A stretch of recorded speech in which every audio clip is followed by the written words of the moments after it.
Teman-teman, karena kita sekarang sedang menghadapi wabah atau pandemi, bahkan pandemi corona atau COVID-19, di sini saya akan mengajarkan, sebenarnya di YouTube sudah banyak, tapi saya ingin mengajarkan kembali bagaimana cuci tangan yang benar menurut WHO, 6 langkah ya.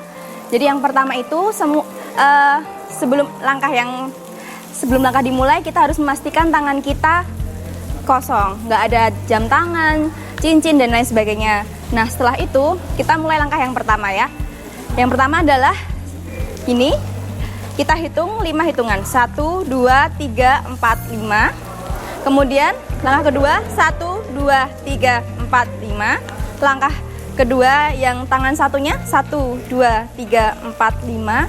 Kemudian langkah ketiga 1, 2, 3, 4, 5. Langkah keempat 1, 2, 3, 4, 5. 1, 2, 3, 4, 5. Kemudian langkah kelima 1, 2, 3, 4, 5.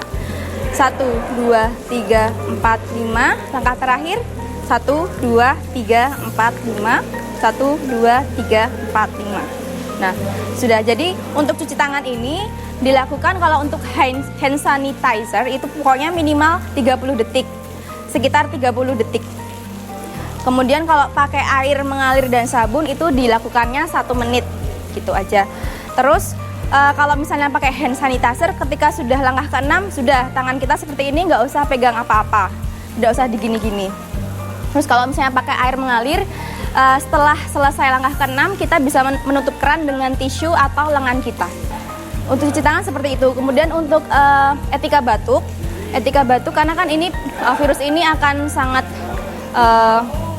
meningkat kejadian untuk persebarannya ketika ada batuk juga ya. Maksudnya dengan batuk itu resikonya akan semakin meningkat. Nah, untuk batuk diusahakan tidak menggunakan tangan.